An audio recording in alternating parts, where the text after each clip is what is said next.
Mesdames, Messieurs, bonsoir et bienvenue dans 52 minutes pour comprendre votre magazine d'enquête. Ce soir, nous vous proposons une immersion inédite au cœur d'une institution importante dans notre quotidien, le Conseil national des droits de l'homme, CNDH.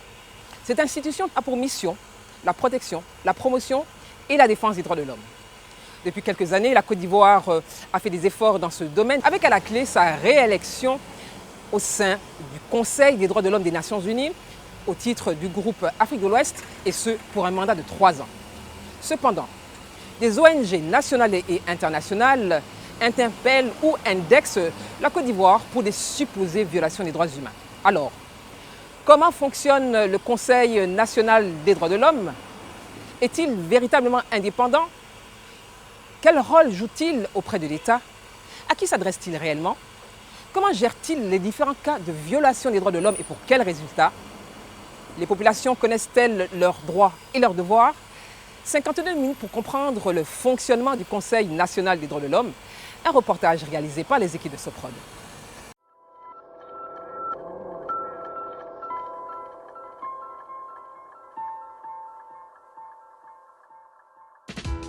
Depuis 2018, en Côte d'Ivoire, un conseil national est en charge du respect des droits de l'homme. C'est le CNDH. Les droits de l'homme, ce sont les droits inaliénables de tous les êtres humains, sans distinction de race, de sexe, de nationalité, d'origine ethnique, de langue ou de religion. Cela inclut le droit à la vie et à la liberté. Port-Boué, à Djoufou. Ce jour, les équipes du CNDH ont rendez-vous avec une famille en détresse. Bonjour maman. On peut? Ok. Bonjour. Vous avez déjà entendu parler du Conseil national. Voilà. Donc moi je suis le chef du département qui s'occupe des femmes, des enfants. Et les personnes vulnérables, ça c'est les personnes en situation de handicap, les personnes âgées et les victimes de crise. Donc d'abord on veut savoir ce qui s'est passé. Et puis, qu'est-ce qui est fait depuis vendredi jusqu'à aujourd'hui? Qu'est-ce qui a été fait? Il y a 3 jours, Léa, 13 ans, a été violée par plusieurs individus du quartier. Dans l'incapacité de s'exprimer, c'est sa mère qui fait le récit. C'est que quand elle ne va pas à l'école, j'ai dit qu'il faut aller débrouiller pourquoi on va manger. C'est comme ça qu'elle est partie. Quand elle est arrivée, elle a vendu. Elle, l'argent qu'elle a vendu, elle a levé dessus pour payer les choses. Et sa soeur a dit, quand ils sont venus, sa soeur a dit, c'est ça, elle dit, elle était frappée. Elle a fui pour aller s'arrêter devant la porte là. Il n'est rien dit, moi je suis touchée. Matin, je l'ai attrapée. Là, je suis sortie avec elle. Le jeune là est venu passer. Il dit, maman, il ne faut pas la frapper. Tellement elle a peur. Quand il a dit que pour ne pas la frapper, moi, elle a levé sa main dans ma main. Elle a commencé à courir. Le jeune est derrière. Quand il est parti, il a attrapé. Il dit, allons, je vais rembourser l'argent de ta maman que tu as pris. Quand ils sont arrivés, il a parlé l'intime que j'envoie une femme protective. Prostituée. Qui veut? Les 2 frères là, il allait appeler les 2 frères là. Elle a commencé à pleurer. Elle dit, tonton, pardon. C'est toi qui as dit que de venir, tu vas rembourser l'argent de ma maman, c'est à cause de ça que tu es venu avec moi. Mais pourquoi encore, pardon, pardon. Quand elle a dit pardon, maintenant il a attaqué. Elle est tombée. L'autre là ferme sa bouche. Quand elle a crié là, les 3 là, ils ont commencé à faire. Tous ceux qui ont fait ça là, ils vont être jugés. Ils vont mériter leur peine. En principe, en ce cas de figure, abus sexuel sur mineur, dans la législation ivoirienne, c'est une peine d'emprisonnement à vie. Après, ce qui va se passer aujourd'hui devant le juge d'instruction, il y aura une autre étape et devant le tribunal qui va statuer. Là, on voit que la petite est en état de choc. Oui, bien sûr. Et tout. Oui.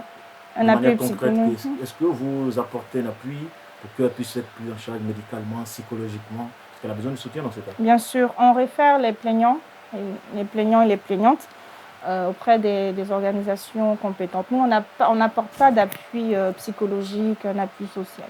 Tout ce qu'on fait, c'est purement dans l'accompagnement juridique, on va dire. et puis de veiller à ce que toutes les procédures judiciaires aboutissent. Léa a été séquestrée et violée par 3 jeunes durant 13 heures. Ils l'ont ensuite raccompagnée chez elle. Cette jeune adolescente s'est tout de suite confiée à sa famille.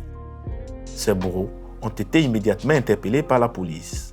Mais la famille de la victime subirait désormais des pressions et des intimidations. Ils sont venus le lundi. Ils ont essayé de plaider pour qu'on retire Qui est la venu plainte. ce lundi? Les parents.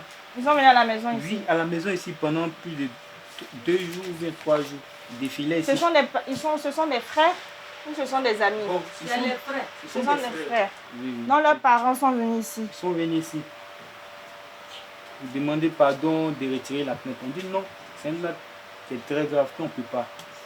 Donc du coup, ils ont dit non, eux, ils connaissent des gens. Ils vont les faire sortir au bout de 2 semaines, tout ça. Lorsqu'on vous a dit ça, quel sentiment vous animez? Vraiment, on s'est senti impuissant, puisque nous aussi, on ne connaît pas les personnes. Raison pour laquelle j'ai fait recours à un ami pour voir si, arrivé même à la police même, il y a un policier qui m'a suggéré de voir une ONG qui s'occupe de ça, pour qu'on puisse faire forcément valoir nos droits. Sinon, ça risque de rester aussi la façon dont ils ont parlé, trouver quelqu'un et puis essayer d'arranger les choses. Est-ce que vous vous êtes dit, si vous ne contactez pas le Conseil national, votre histoire risque de rester comme ça? Oui, ça on s'est dit ça aussi. Pourquoi? Vous n'avez pas confiance en la justice? Si, on a confiance en la justice. Mais Par rapport à leurs propos, nous aussi on a pris on dit les parents sont là-bas. ce qu'ils ont dit. Il faut que la justice soit faite pour qu'on puisse avoir au moins la conscience que vraiment il y a un truc qui s'est passé, mais par la grâce de Dieu, par la grâce de la justice aussi, on a pu conclure. On va passer aussi à une autre étape. Les 3 agresseurs de Léa sont incarcérés à Lamaka, à Yopougon. Le Conseil national des droits de l'homme a traité en 2020 150 cas de viol sur mineurs. Mais ce n'est pas sa seule mission. Il est chargé de fournir à l'État des propositions et rapports concernant la protection et la promotion des droits de l'homme, de recevoir des plaintes et dénonciations portant sur les cas de violation des droits de l'homme, de procéder à des enquêtes non judiciaires, de procéder à la visite des lieux de détention afin de prévenir les actes de torture, les traitements inhumains ou dégradants et de renforcer la protection, et enfin de promouvoir la législation nationale et veiller à son harmonisation avec les normes internationales. Quelques jours plus tard, nous retrouvons Alexandra du CNDH et Léa, la jeune adolescente victime de viol. Elles ont rendez-vous au Comité national de lutte contre les violences faites aux femmes et aux enfants afin de rencontrer un psychologue. Impossible pour nos caméras d'assister à l'entretien. Mais 2 heures plus tard, nous les retrouvons. Mais là, elles se sentent comment maintenant? Bon, c'est un processus, hein, comme je vous l'ai dit. Pour aujourd'hui, ça a été sa première rencontre avec la psychologue. Et elle a une autre rencontre la semaine prochaine. Et ainsi de suite. À chaque fois qu'elle viendra voir la psychologue, elle va programmer des rencontres s'il y a besoin. Au quartier, comment les gens te voient? Ils parlent de moi, mais moi, je ne les écoute pas. Ils n'écoutent pas. Tu as repris l'école? À l'école aussi, on en parle? Non. Personne ne sait. Et toi-même, comment tu te sens? Est-ce que tu penses à ça ou tu préfères oublier? Je peux pas oublier. Tu préfères oublier. Okay. Et la séance avec la psychologue, ça t'a aidé ou bien c'était pas? Ça m'a aidé. Ça t'a aidé. Cette jeune fille va devoir porter ce traumatisme toute sa vie. De retour au CNDH, Alexandra, responsable du département protection de la famille des personnes vulnérables, fait un point sur ces différents dossiers. Autour de la table, tous les responsables du conseil. Nous avons été au Comité national de lutte contre les violences faites aux femmes et aux filles à la suite de notre interpellation la semaine dernière d'un cas d'abus sexuels sur mineurs de 13 ans dans la commune de Port-Bouët. Donc nous avons été saisis, nous avons été voir la victime et sa famille. Donc c'est une jeune élève de 13 ans, bientôt 14 ans, qui a été victime d'un viol en réunion. Et les mises en cause sont sous mandat de dépôt. Ok. Depuis, déjà ça. voilà, ils sont sous mandat de dépôt depuis mardi. Ok. Et donc aujourd'hui, il s'agissait d'accompagner la petite. 3. Donc la petite nécessitait vraiment un accompagnement psychologique. Son état était assez critique, elle tremble depuis toujours, mais jusqu'à aujourd'hui, elle est encore sous le choc. Donc elle a eu l'entretien avec la psychologue, qui lui a encore donné un rendez-vous la semaine prochaine, mardi, pour suivre le processus. Est-ce que le ministère a été saisi? Bon, vous m'avez demandé de préparer une autre technique pour remettre à Madame la ministre, donc on mettra aussi l'intervention du Comité national de lutte contre les violences faites aux femmes et aux filles. Parce que pour des cas comme ça, c'est leur rôle. De faire en sorte de restaurer la jeune fille victime de cette situation dans ses droits. La mission du CNDH concernant ce dossier est close. Désormais, Léa sera suivie par le Comité national de lutte contre les violences faites aux femmes et aux enfants, une entité qui dépend du ministère de la Femme, de la Famille et de l'Enfant. Est-ce qu'il y a une amélioration dans le respect des droits de l'homme en Côte d'Ivoire? L'État a mis le dispositif pour faire du respect des droits de tout un chacun dans ce pays une réalité. Maintenant, est-ce que nous-mêmes, on saisit ces entités de protection des droits de l'homme? C'est là la question.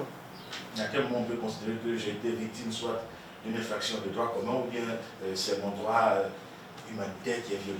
Il faut faire la nuance entre violation des droits de l'homme et atteinte aux droits de l'homme.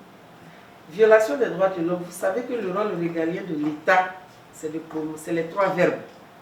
Promouvoir, protéger et défendre les droits de l'homme. C'est le rôle régalien de l'État. Quand vous sentez vos droits froissés, vous êtes victime d'une injustice. Voilà. Vous êtes victime d'une barbarie, soit policière ou d'une entité de l'État. Vous venez ici et nous on vous dit si il y a effectivement violation de vos droits ou pas. Il y a les violations, les atteintes aux droits de l'homme. Ça c'est quand madame la DR porte un coup à son voisin. Et là, on peut parler alors d'atteinte aux droits de l'homme parce que ça n'implique pas l'État. Voilà. Et la population peut-être se dit c'est costaud que s'attaquer à l'État. Si vous n'êtes pas satisfait des services de l'État, vous portez plainte. Les démembrements de l'État. Et si vous avez raison, je vous assure que beaucoup de dommages. Et c'est déjà. Nous, on a plein de cas ici où l'État est mis en cause. Et les personnes qui ont le courage de porter plainte. Et si vous avez effectivement raison, mais vous êtes dédommagé. La justice est là pour tout le monde. Le CNDH est une entité indépendante au niveau administratif et au niveau financier. Elle est libre de toute influence politique dans ses décisions et son fonctionnement. Au même moment, dans un bureau voisin, Abdoulaye Koulibaly, 53 ans, victime d'un accident du travail en 2009 en Israël, demande réparation. Il est accompagné de son oncle. Parce que l'accident est intervenu en 2009. Oui. C'est ça? C'est ça. Et vous êtes parti de là-bas en 2012. Oui. C'est ça? C'est ça. Est-ce que ce document a été renouvelé? Non, ça là, c'est pas renouvelé. C'est ça, ils ont coupé, et puis maintenant, ils donnent par rapport à comme on appelle le président. Ils lui ont pris des visas conditionnels. D'accord. Merci. Ok. C'est une ONG israélienne, Women Rights Physician, qui a pris un avocat pour défendre son droit au niveau de l'accident du travail. Voilà. Voilà. Donc, à partir de ce moment, son dossier était en justice. Et c'est pendant cette période-là que les autorités israéliennes ont rapatrié tous les Ivoiriens, soit disant que la crise était terminée au pays, que nos autorités avaient donné l'ordre que les Ivoiriens pouvaient rentrer. Bah, entre-temps, il lui avait tendu un document, déjà le procès était déjà en avance, que dans ce document-là, il devait être dédommagé plus de 150 700 séquelles, l'équivalent de 20 millions et quelques pour son accident de travail. Rentré en Côte d'Ivoire, Abdoulaye n'a perçu qu'1 million de francs CFA sur les plus de 20 millions accordés par la justice israélienne. Qui a estimé les préjudices à 21 millions. C'est ce dossier. Voilà. Vous voyez, là, quand on regarde, voilà, Je pense que c'est là. Voilà. Bon, c'est le document que l'avocat lui aurait remis. Voilà. Pour dire, voilà tes droits. En saisissant le CNDH, qu'est-ce que vous attendez concrètement? En réalité, M. Baudouin, nous entendons que justice soit faite pour M. Koulibaly. Voilà.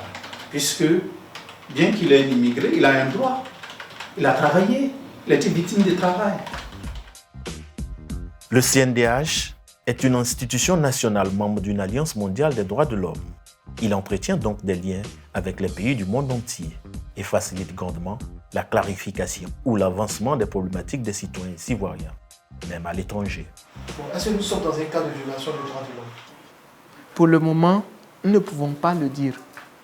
Parce que quand il l'explique, quelqu'un censé défendre ses droits, soit n'aurait pas bien suivi, donc n'aurait pas bien travaillé, et pour cette raison, il n'a pas obtenu la réparation appropriée. Est-ce que la justice là-bas n'a pas bien travaillé? Nous ne pouvons pas le dire. Nous irons à la recherche de l'information. Nous avons parlé d'investigation, nous avons parlé de rencontrer ou d'échanger avec toute personne pouvant nous fournir des informations. Quels sont les moyens pour investiguer sur les requêtes? Dans le cadre de la coopération, ce dossier peut être remis, par exemple, à l'ambassade d'Israël qui a un service social qui peut mener des démarches et nous revenir. Il y a, pour ne pas aller directement vers l'ambassade d'Israël, il y a notre ministère des Affaires étrangères qui a plusieurs services qui traitent de ces questions. Il y a même la direction générale des Ivoiriens de l'extérieur qui peut être mise à contribution dans le cadre de ce dossier. Mais au-delà, il y a aussi les institutions nationales de défense des droits de l'homme. Israël a aussi un mécanisme de ce genre qui peut être mis à contribution dans le cadre de la coopération. C'est tout ça les moyens. Ce n'est pas forcément en termes d'argent ou en termes de déplacement. Chaque année, en Côte d'Ivoire, à l'approche de la saison des pluies, le CNDH tire la sonnette d'alarme sur les zones à risque. Nous sommes à Cocody-Palmeraie. Ce matin, une équipe du département droit, économie et social est en inspection et tente de sensibiliser les populations. En tout cas, l'année passée, on est venu. On était ici. On a pris ça et ça. Donc, on constate aujourd'hui que les travaux ont évolué. Mais tous les travaux n'ont pas été faits. Les travaux n'ont pas été faits. Parce qu'en principe, après avoir fait les caniveaux là, pour l'évacuation de l'eau, normalement la voie devait être bitumée. Donc, la voie n'est pas bitumée. Vous êtes venu faire quoi exactement? Nous sommes venus faire le suivi des recommandations du ministère lors des pluies diluviennes. En 2020, ils avaient promis faire des travaux pour réduire les dégâts de la pluie pendant la saison pluvieuse. Donc aujourd'hui, nous venons faire le constat. Est-ce que ces travaux sont terminés? Est-ce que ces travaux ont évolué ou pas? Il y a un an, cette rue était sous les eaux. Les vidéos amateurs inondaient les réseaux sociaux. Au milieu, il y a une dame qui est à l'intérieur qui est bloquée. C'est à la rue Ministre en face de l'hôpital des Sœurs. Pardonnez, aussi les sapeurs-pompiers sont dans la zone. Voitures, logements et pertes en vies humaines. Un désastre dû aux constructions anarchiques. Ce quartier s'est développé comme un peu partout dans Abidjan, trop rapidement. Et les infrastructures n'ont pas suivi. Résultat, des inondations chaque année. De quoi alerter le CNDH. Depuis ils ont fini les caniveaux, il y a eu une petite saison de pluie. Oui. Est-ce que ça a provoqué une inondation? Non, la pluie a pris la route. Ça a circulé normalement. Ça c'est pas circulé normalement. Moi, il n'a pas circulé normalement. Ça a débordé. Ça a débordé. Mais le caniveau n'était pas... Ouais. Le caniveau était rempli, mais c'est pas comme avant.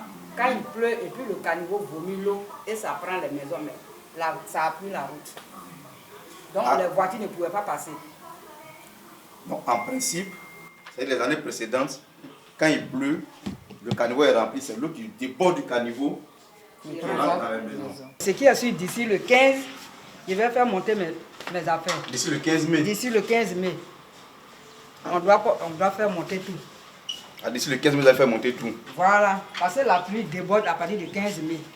Mais moi, je n'arrive pas à comprendre. Vous avez fait une clôture qui monte ici, et puis une clôture ici encore, mais malgré ça, quand il pleut l'eau... Je vous dis, quand au moment des travaux, vous avez vu la clôture qui était là, non? Oui, il y avait une clôture. Oui. La pluie a sauté. Et ça fait combien d'années que vous habitez ici? Depuis 99. Et c'est toujours la même chose? C'est toujours... Non, ça a partir de 2010. Ça a commencé. Est-ce que vous avez saisi des autorités compétentes? Autorités compétentes là, et ils ne voient pas ce qui se passe ici. Ils voient, mais pour dédommager, c'est ceux qui sont dans ce bois qui s'en vont dédommager. C'est ce qui est malheureux. Nous qui sommes dans les villas, on ne les dédommage pas. Et ils prennent l'argent, ils donnent ça à ceux qui sont dans les bois. Et c'est comme ça chaque année. Mais vous n'avez pas l'impression de prêcher dans le vide? Non, nous ne prêchons pas dans le vide. Dans le vide. Pour nous, il s'agit toujours de faire le point. Au moins, on a une base de données. On a une base, on sait que nous, on aura fait notre travail. On aura fait notre part du travail. Et en la matière, il y a des autorités compétentes qui sont chargées du drainage, qui sont chargées de tout cela et autres. Nous leur apportons l'information. Et ils doivent se rendre compte que les populations souffrent et agir en conséquence. Les zones à risque en saison de pluie sont bien connues. Il suffit d'ailleurs de se rendre sur le site de la Sodexam, l'institution en charge entre autres de la météorologie en Côte d'Ivoire. En 2020, 34 zones requéraient une vigilance particulière. Il était même conseillé aux populations de quitter les lieux. Nous sommes à Adjamé, une autre zone à risque en saison pluvieuse. Mais on remarque qu'il y a une construction maintenant derrière là-bas. Oh oui. Ah, et là-bas c'est loti aussi. Ah, là, moi, je ne sais pas. Parce que là-bas, c'est dans le trou. D'ailleurs, s'il y a un éboulement là, toutes ces maisons vont... Et il y a un danger pour les habitants. Et qui construit en bas? Voilà. Je ne sais pas, c'est lui qui est en train de construire là. Il y avait une maison là. Je ne le connais pas. Cette maison là. Cette maison, elle était... Venez, je vais vous en montrer. Non? La maison qui est là-bas là. Ouais. Tu vois les trucs qui sont sur la maison là, non? Ils ont mis ça pour fermer. Donc, la maison était depuis l'année passée. Et les enfants s'amusaient là. C'était quoi les recommandations que vous avez données l'année passée? Alors ici, il y avait un risque d'éboulement de terrain. Vous voyez sur l'image, on avait le caniveau là, déjà qui représentait des risques. Il y avait des enfants qui s'amusaient là. Alors cette année on vient, la zone a été séparée. Elle est de l'autre côté là-bas, la maison est encore là. Mais cette bande là, vous voyez qu'elle n'existe plus. Cette bande qui était là, c'est-à-dire ici, cette bande là n'existe plus. Et on se rend compte qu'il y a des constructions encore derrière. Ça veut dire que les populations créent une insécurité pour elles-mêmes, juste derrière là. Est-ce qu'il avait été recommandé qu'ils ne construisent plus? Dans vos recommandations, qu'est-ce que vous avez préconisé pour cette zone? Alors pour cette zone, on avait demandé dans les recommandations, on a demandé à l'État de prendre des dispositions pour faire respecter le plan de développement de la zone. Au cas où ces personnes sont sur un espace bien loti, qu'on puisse les dédommager en les amenant ailleurs, afin qu'elles puissent libérer ces sites qui sont dangereux. Mais là, on vient de constater que ce n'est pas le cas. Ça n'a pas été fait. Et là encore, on fait un autre constat. Les constructions continuent encore jusqu'avec le caniveau. Donc qu'est-ce que vous allez faire maintenant? Nous allons faire encore des recommandations. Nous allons faire des constats et faire des recommandations pour que les responsables soient situés. Au cas où il y a un sinistre demain, on saura à qui la faute. Vous n'avez pas peur d'habiter dans ce genre de quartier où on voit qu'il y a des risques à tout moment? Non, on n'a pas peur. Vous n'avez pas peur? Non. Qu'il y ait des inondations et tout? Non, il n'y aura pas d'inondations. Moi, je pense qu'il n'y aura pas d'inondations. Et puis vous êtes dans le quartier, il n'y a jamais eu d'inondation? Non, il n'y a jamais eu d'inondation. pensez que c'est une zone avec les salubrités et tout. Cette zone, c'est une zone confortable à habiter. On va faire comme on n'a pas le choix, on est obligé de on n'a pas le choix. Il est dit encore, ici encore, mais c'est trop cher aussi, 45 à 50 000. Et si demain quelque chose arrivait, c'était à qui la faute, à vous ou à l'État? Non. Comme quoi? Si peut-être il y avait une inondation des maisons qui étaient emportées. Non, ça c'est pas la faute à l'État. Donc vous êtes conscient que ça peut arriver? Oui, ça peut arriver. Malgré tout, vous êtes là. Insouciance ou manque de choix dû à la pauvreté. Une chose est sûre, la saison des pluies risque de faire encore des dégâts cette année. Né à Karamadougou, à 450 km d'Abidjan. En mars dernier, les élections législatives n'ont pu se tenir. Un candidat perdant la vie la veille du scrutin. Nous sommes le 23 avril, veille des élections. Le CNDH doit s'assurer du respect des normes en matière électorale. Depuis 2020, depuis d'ailleurs 2019, nous avons décidé en tout cas d'accompagner le gouvernement, l'administration électorale et toutes les parties prenantes dans le processus électoral 2020-2021, à l'effet qu'elle soit apaisée, qu'elle soit sans violence. Et donc, nous nous sommes déployés sur l'étendue du territoire lors des présidentielles, lors des législatives, cette fois-ci avec la Chambre des rois et chefs traditionnels, à l'effet de sensibiliser toutes les populations. Merci bien, monsieur Doc. Soyez les bienvenus. Merci beaucoup. Dans ces jours-là, j'entendais, vous étiez à Tortilla, vous étiez un peu partout. Et donc, nous sommes vraiment à bras ouverts, nous vous accueillons parce que tout ce que vous voulez, c'est la paix. Et tout ce que nous aussi nous voulons, c'est la paix, la cohésion. Donc, vous serez prête à reconnaître vos défaites au soir des élections? Oui, pourquoi pas? Et c'est ça, une femme. C'est ça, la femme. Tu gagnes, tu n'as pas gagné, mais sois capable de dire à l'autre, félicitations, tu as été meilleur que moi. Namizata travaille pour restaurer la confiance entre la population et les institutions en charge de l'organisation du scrutin. Est-ce qu'il y a une crise de confiance entre les populations et les institutions en charge des élections pour qu'à chaque fois, les élections puissent aller autant de tensions? Non, pas forcément. Oui, justement, vous avez vu en Côte d'Ivoire que nous étions obligés de faire certifier nos élections par les Nations Unies, par manque de confiance entre les fils et les filles de ce pays-là. Vous avez tous été témoins de ça. Donc nous, on est là en tant que tierce partie à, en tout cas, essayer de restaurer cette confiance-là entre les filles et les fils. Pourquoi aujourd'hui tout le monde veut être à la CEI comme si c'est là-bas les élections se gagnent? C'est parce qu'il n'y a pas de confiance entre les enfants de ce pays. Et ça, c'est à cela que le Conseil national des droits de l'homme travaille. Il faut qu'on se fasse confiance. Les élections, c'est vrai, c'est un jeu sérieux. 5 candidats sont en course pour le poste de député de cette circonscription. Le CNDH veille à désamorcer les tensions et créer un cadre de confiance. Parmi les 5 candidats, il n'y a pas de Guéré, il n'y a pas de Djoula, il n'y a pas de Wobé. Nous sommes tous Tagbana. Et on parle le même Tagbana là. Alors qu'on nous laisse tranquille, qu'on laisse nos parents tranquilles. Ce sont les populations qui travaillaient et puis les gens coupent les impôts, on les paye et ils permettent de venir nous influencer. Pourquoi? Il faut que ça cesse. Maintenant, si les gens veulent qu'il y ait une repasse partout, on peut dire non, on n'est pas au courant, on n'est pas censé, on ne sait pas. Tout le monde sait. Tout le monde sait. Et les gens ferment les yeux là-dessus. Il faut qu'on se réveille, hein, parce qu'on ne sait pas où la déchéance peut partir. Ce candidat indépendant ferait l'objet d'intimidations et de menaces de la part d'un autre candidat. Il juge tardive cette campagne de sensibilisation. Je reviens sur le problème de la CEI et de la CNDH. Moi, je ne savais pas que, bon, vous avez un organe de sensibilisation. Mais si c'est le cas, moi, je pense que c'est trop tard. Parce que c'est demain les élections. Au cours de la campagne, nous avons essayé de dire à nos parents ce qu'on peut dire. On peut leur dire pour ne pas qu'il y ait de problème.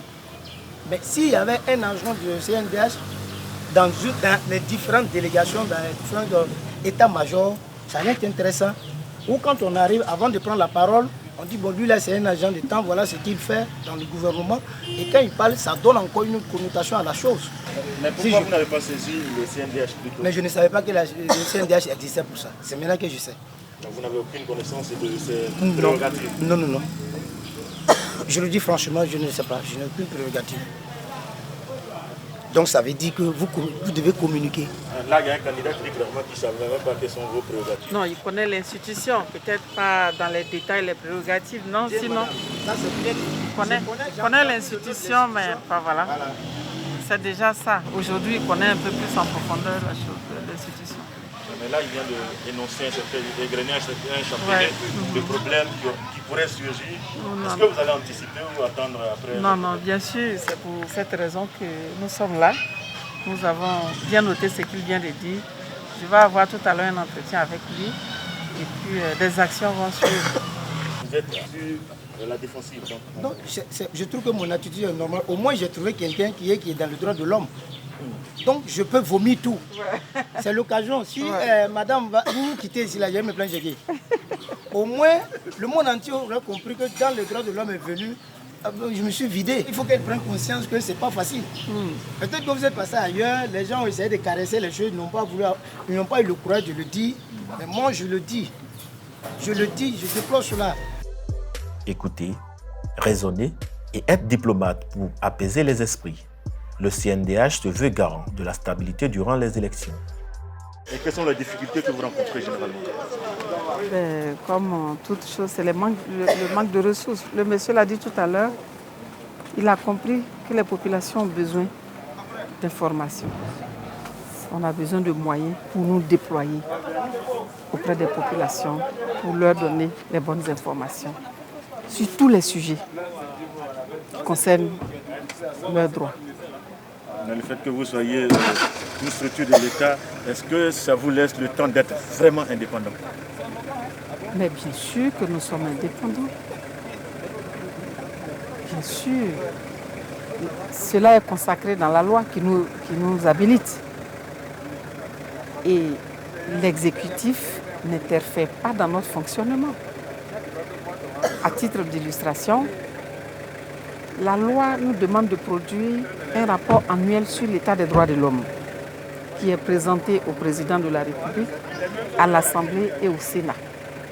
Et les deux présentations à l'Assemblée et au Sénat sont suivies des débats. Mais je vous assure que quand nous produisons notre rapport, c'est le jour de la présentation que les différents présidents reçoivent. Même le président de la République. C'est le jour de la présentation du rapport qu'il voit.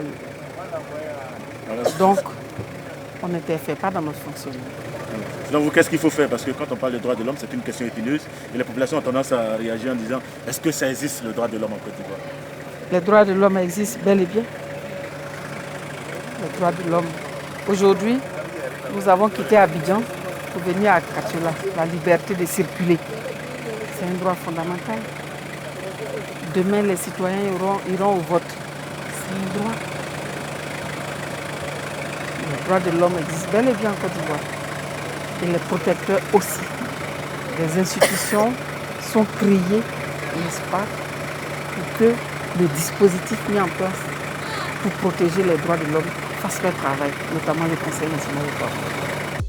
Les élections à Niakaramadougou se sont déroulées sans incident et les résultats n'ont pas été contestés.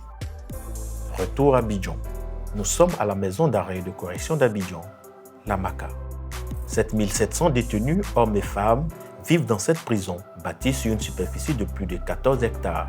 Franck Tapé est en charge du département prison et détention au CNDH. Chaque jeudi, il effectue une visite dans ce lieu. Objectif, vérifier les conditions de vie des prisonniers. De toi à moi, quelles sont les difficultés que vous rencontrez ici? La difficulté majeure... Si tu veux, on parle un peu aujourd'hui, puis après on continue, mais c'est bon de parler aussi. Oui, c'est bon de parler. Voilà. La difficulté majeure, c'est la non-surpopulation. Le bâtiment est fait pour 300 personnes. Nous sommes à 1781. Les procédures judiciaires, elles sont vraiment lentes. Il y a des gens qui étaient en instruction, qui ont été placés en TC, comme on le dit, et qui n'ont jamais été appelés. Vous voyez? Il y a des gens qui qui n'ont plus de dossier. Avant-hier, il y a un jeune homme qui s'est présenté à nous, mais qui paraît qu'il est libéré depuis 2018, mais est encore là. Donc depuis 2018, il a été libéré. Mais comment il sait qu'il a été libéré? Il était à l'audience. À l'époque, il a été libéré. Mais, comme c'est oui. Donc le truc n'est pas venu. Très souvent, c'est ça. Ce magistrat qui était là, il n'est plus là. Comment vous faites pour... Mais est-ce que vous pouvez avoir une liste de ceux-là? Ça, tout à l'heure, je lui ai demandé, il va donner les listes. Voilà, donc dresser les listes. Le jeudi prochain, moi je reviens. Vous allez me donner ces listes-là. Ça, c'est plus simple à suivre. La MACA compte 5 bâtiments, dont un dédié aux femmes. Elles sont plus de 200 et une dizaine d'entre elles est en détention, en compagnie de leurs enfants. Comment ça se passe avec les enfants? Ça va? Ça va, grâce à Dieu. D'accord, maintenant, et en ce qui concerne vos conditions de détention, comment ça se passe? Bon, on est là, c'est qu'il y a su, il y a des... Dieu fait, il y a des gens qui nous envoient. Le cérélac, le lait, un peu de tout, les habits, tout. Mais votre enfant, mais quel sera en l'âge d'aller à l'école? Si vous êtes toujours ici, hein, bien sûr. Comment ça va se passer? Est-ce que vous serez prêt à le laisser partir à l'école et tout ça? Bon, au dehors, là, qui peut le surveiller? Un enfant. De nos jours de maintenant, là, il n'y a pas bon. Donc si aujourd'hui, il y a une structure qui se propose de prendre votre enfant pour le garder en attendant que vous arrivez, comment ça va se passer? Je vais réfléchir. Je vais réfléchir. Oui, je vais réfléchir. D'accord. Garder ces enfants ici n'est pas une violation des droits de l'homme. Non, garder ces enfants n'est pas une violation des droits de l'homme. Parce qu'il y a un âge. Il y a un âge en lien avec ce qu'on appelle la politique de la scolarisation obligatoire, qui voudrait que les enfants de 6 à 16 ans soient à l'école.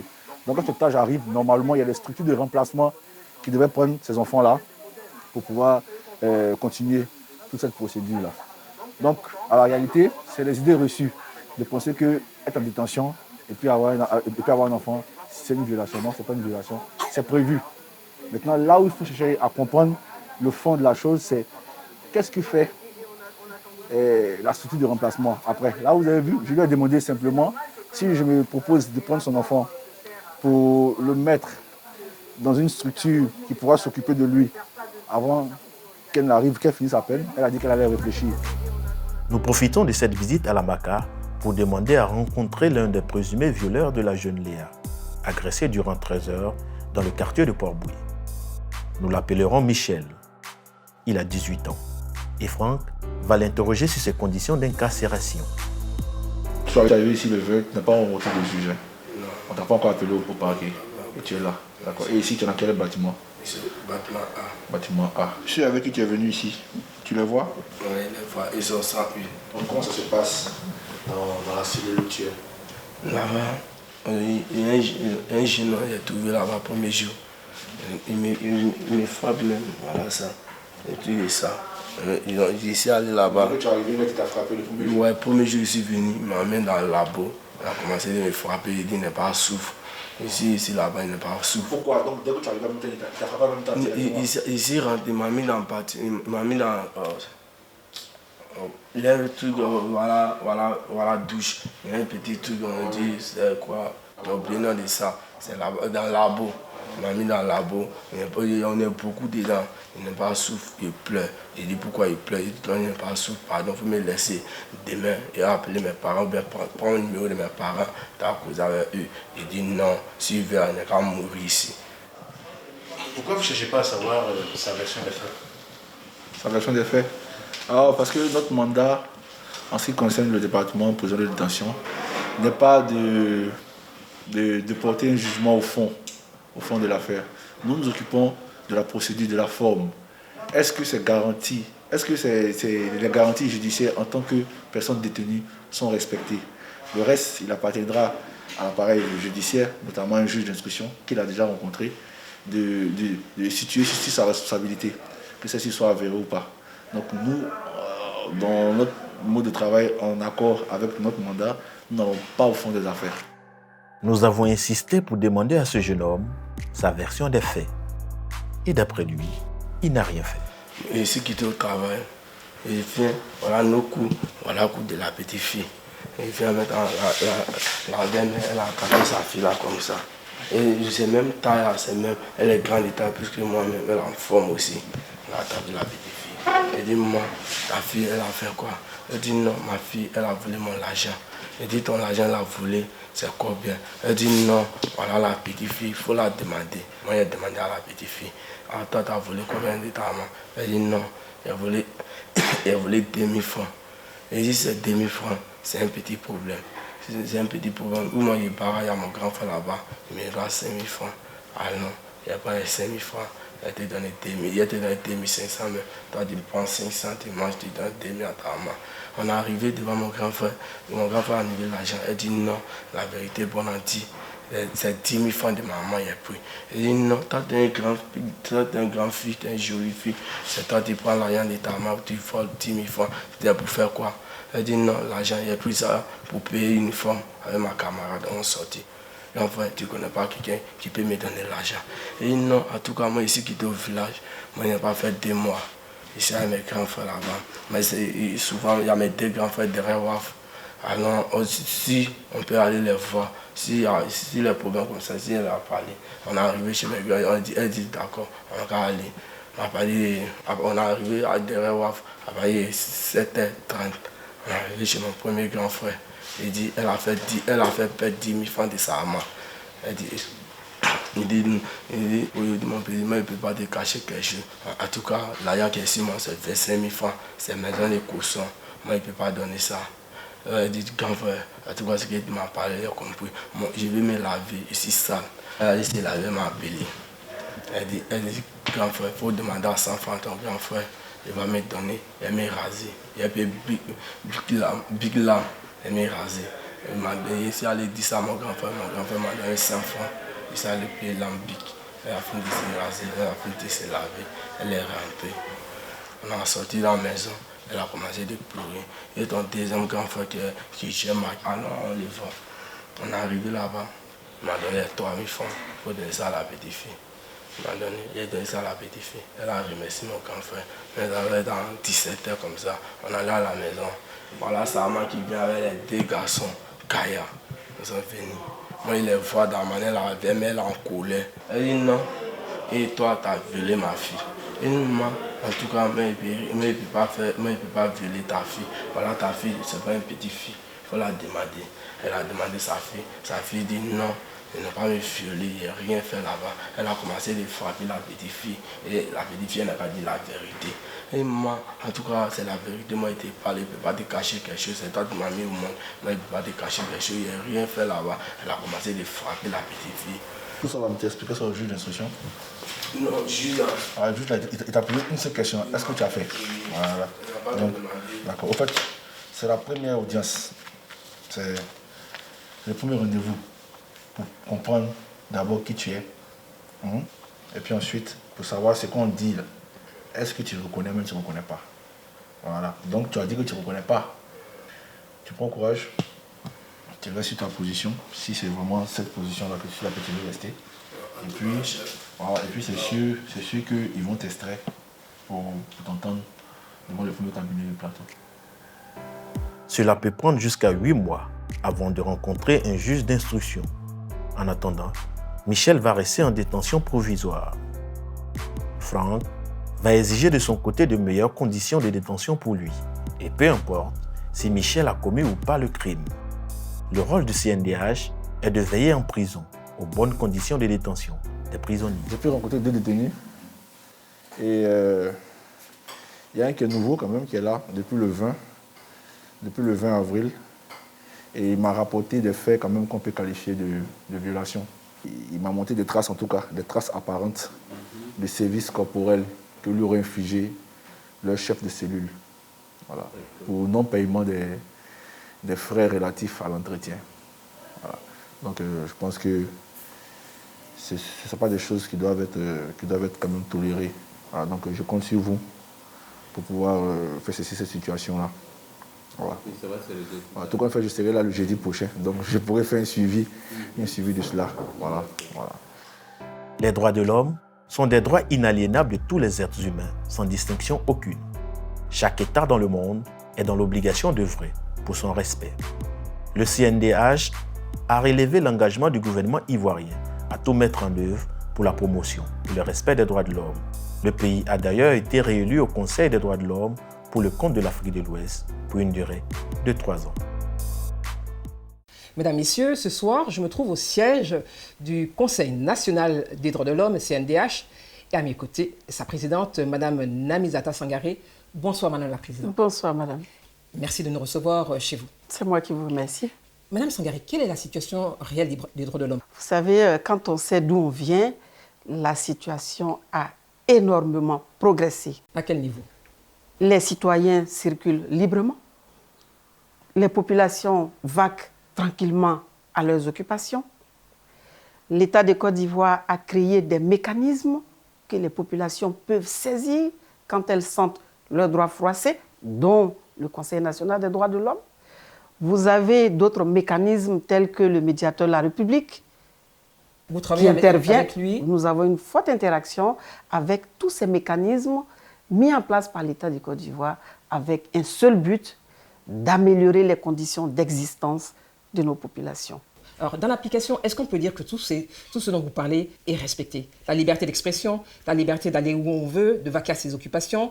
Est-ce que vous pensez réellement que tous ces droits sont respectés? L'État de Côte d'Ivoire fait tout ce qu'il faut pour faire respecter tous les droits de tous ceux qui vivent dans ce pays et de faire respecter toutes les libertés.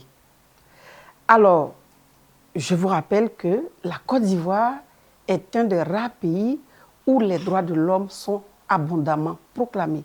Ça veut dire que la Côte d'Ivoire a ratifié tous les instruments pertinents au niveau onusien, continental et même sous-régional pour que tous ceux qui vivent en Côte d'Ivoire voient ces droits respectés. Mais vous savez, le respect des droits d'un homme, c'est une quête permanente. Concernant les rapports, est-ce qu'ils ne finissent pas leur course dans des tiroirs? Est-ce que sur le terrain, ces éléments sont mis en œuvre? Vous savez qu'en matière de droits de l'homme, oui, l'État n'a que des obligations.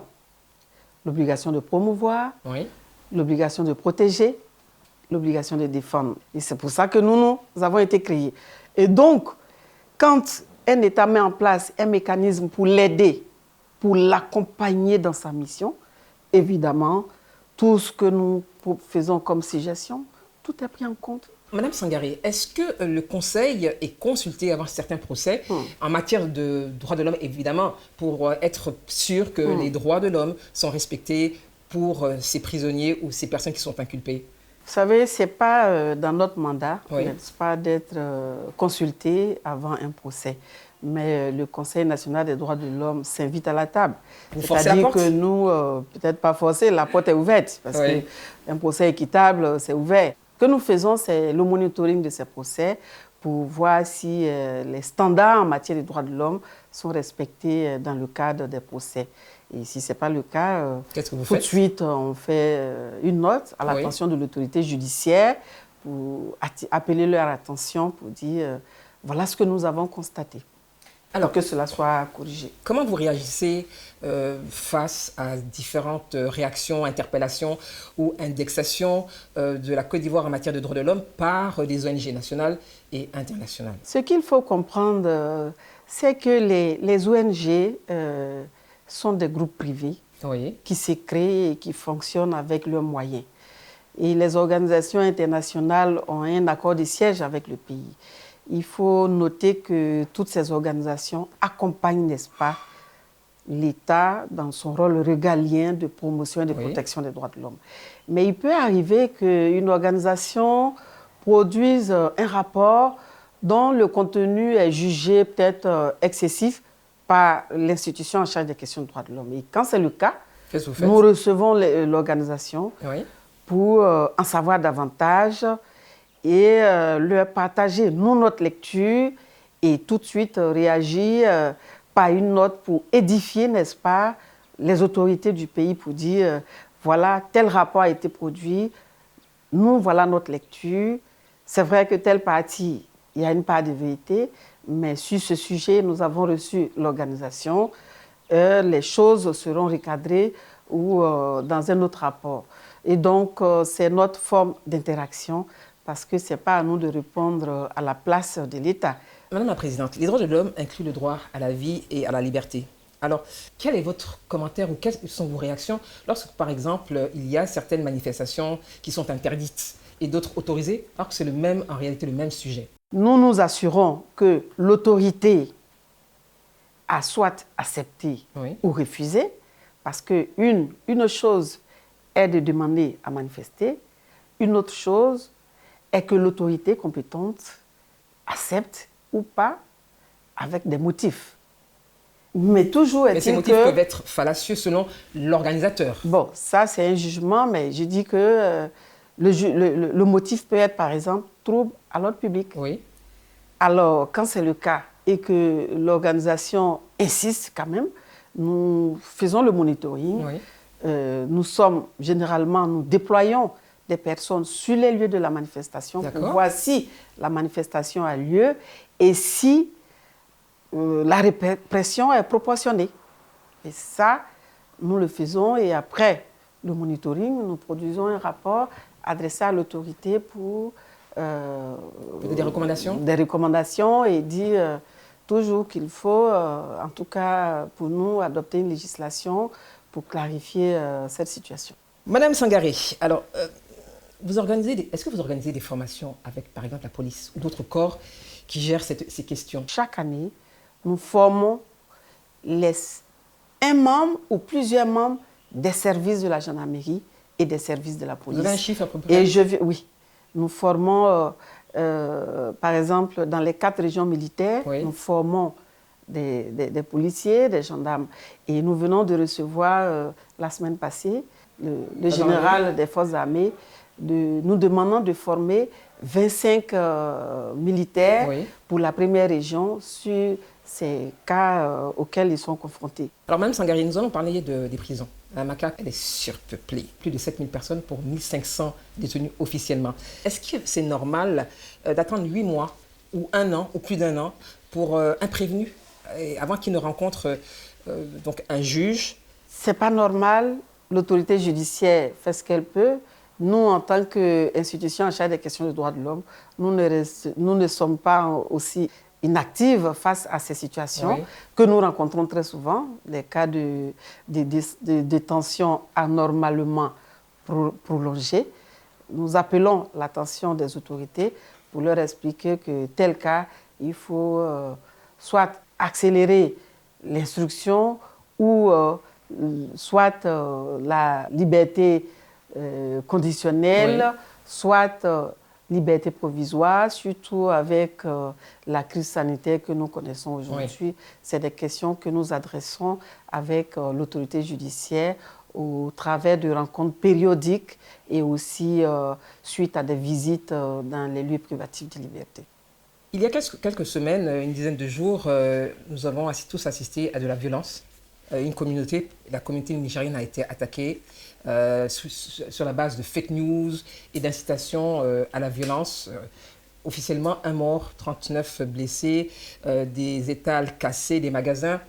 Madame Sangaré, est-ce que nous sommes dans une forme de déshumanisation ou bien les réseaux sociaux ont donné tellement de liberté qu'aujourd'hui, en dépit de la législation, il n'y a pas de frein? Vous savez, il y a des personnes qui pensent que les réseaux sociaux sont des zones de non-droit.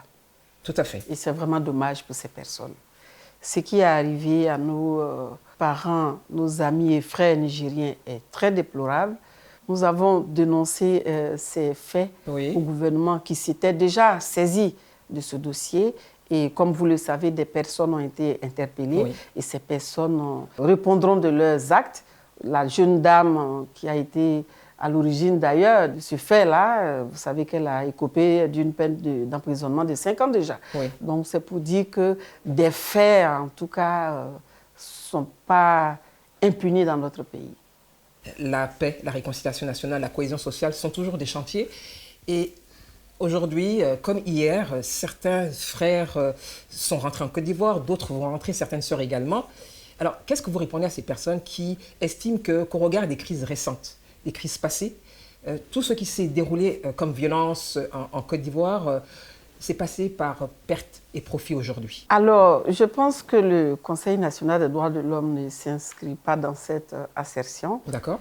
Ensuite, nous saluons l'arrivée de ces frères. Je pense que c'est la dernière vague d'ailleurs. Vous savez que notre loi fondamentale est très claire. Aucun citoyen ivoirien n'est contraint à l'exil. Et donc, ces personnes ont décidé librement de rentrer. Elles sont chez elles. Oui. Tout ce que nous leur demandons, c'est de s'inscrire dans le processus de réconciliation de notre pays. Aussi, on ne peut pas dire que ces faits sont passés en perte et profit parce que nous avons organisé des élections de sortie de crise. Oui. Nous avons plongé dans la crise et au sortir de la crise, des mécanismes ont été mis en place. Il y a eu la CDVR pour faire la lumière de tout ce qui s'est passé dans notre pays. Il y a eu la CONARIV, il y a eu des programmes, des rapports ont été produits, des recommandations ont été faites. L'État de Côte d'Ivoire a eu à indemniser des personnes qui ont été victimes dans ces situations que nous avons connues. Et le processus, il continue. Merci Madame Sangaré de nous avoir reçus et d'avoir répondu à nos questions. Je vous remercie. Merci Mesdames, Messieurs d'avoir suivi ce numéro de 52 minutes pour comprendre consacré au fonctionnement du Conseil national des droits de l'homme. Pour revoir le numéro de ce soir, rendez-vous sur la chaîne YouTube de la RTI, son site internet www.rti.ci ou la page Facebook de 52 minutes pour comprendre. Nous nous retrouvons dans 15 jours pour un autre numéro de 52 minutes pour comprendre votre magazine d'enquête. En attendant, restez sur RTI 1 pour la suite de ces programmes, mais surtout, n'oubliez pas, continuez à respecter les gestes barrières. Le coronavirus, la Covid-19 circule toujours dans notre pays. Bonne soirée à tous.